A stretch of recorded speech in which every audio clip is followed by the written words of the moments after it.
So it's going to be one shot for everything. One shot for your cappuccino, one shot for your latte, one shot for your Americano, and one shot for your just plain espresso shot. So opening up the pods and starting them, everybody can see that there's like a little bit of a ridge inside of there. You just want to make sure that your pod is fit securely inside of there. Wait, so what? it's, can you see? Here, be careful because this is hot. Grab it by the rubber. See on the inside how there's a ridge? Oh. You want to make sure that that pod is flat in there. It's like a tea bag. Yeah, it like this. So it's not in the center, inside of the ridge like that. Nice. That's going to ensure that you have a very consistent brew. So, you know, as I was saying with the shots all being the same size, meaning that every button on this machine, the ones with 1 cup or the ones with 2, the shot size is going to be the exact same.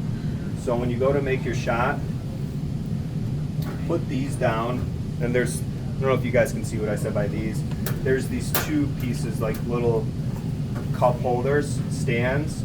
That's going to be for your single shots, just plain espresso. If you're going to make a cappuccino or a latte, put those up. Make sense? Cool.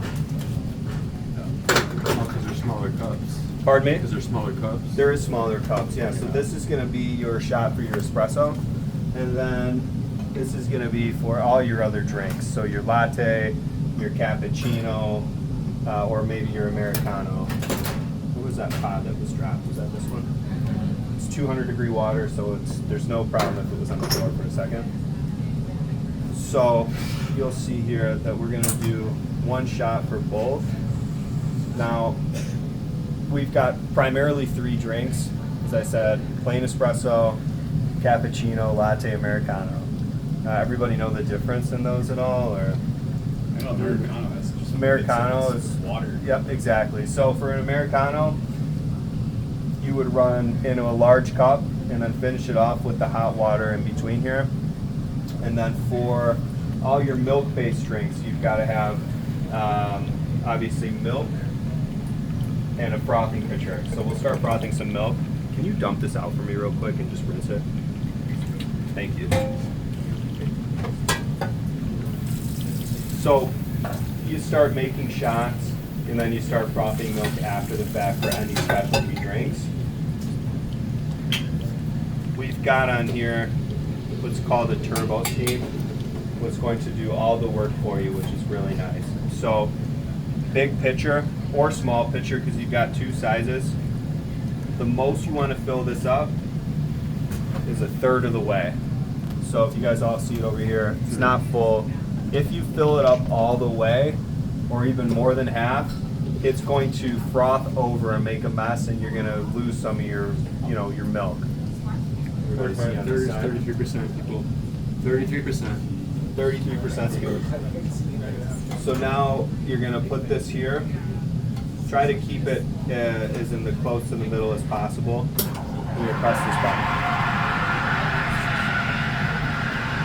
So you can see, because you're close and you can see the milk's going to start rising on its own. What's nice is this function's going to cut off that steam at like 160 degrees, so it's not going to over froth your milk. No issues with scorching any drinks, serving something that doesn't taste right. What's the difference between the other side? Pardon me? What's the difference between So the this other is side? this is an arm that's a manual arm. So you would have to manually froth all of the milk here. Keep your eye on this because it will cut off. See that? Whoa, I didn't touch it, but if it starts getting really close, just cut it off. Give it a second. But it's programmed to cut it off at 160. So again, about 1/3 of the way up in there, and at 160, and you're done. This side, step back for a sec. This is a manual arm. So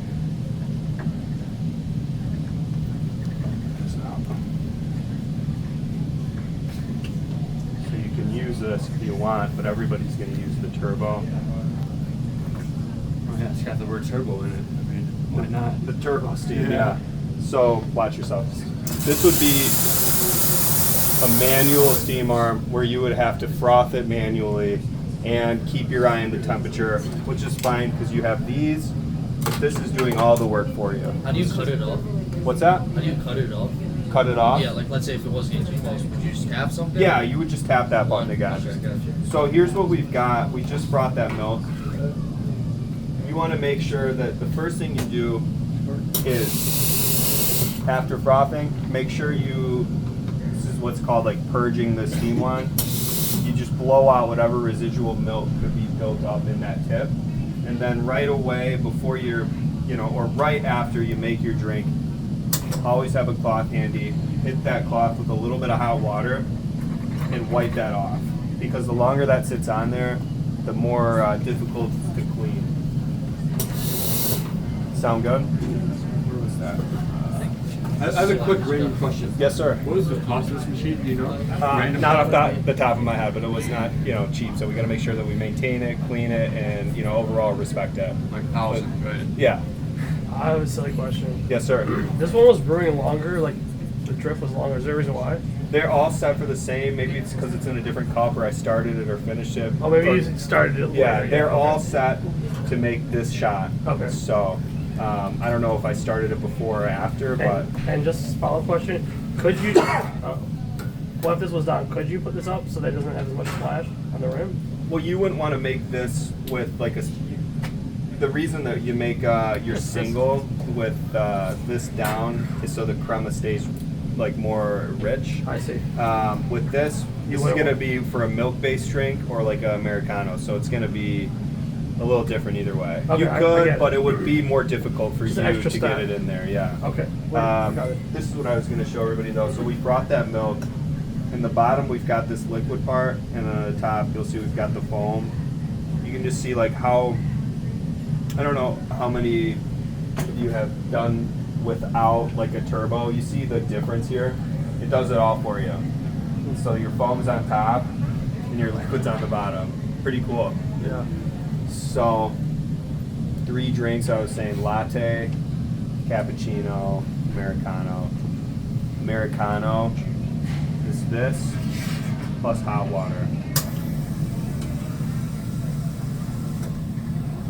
That's it. So with latte and cappuccino, there's a little bit more involvement with a recipe. So your cappuccino is espresso shot, 1/3 liquid milk, 1/3 foam milk. So,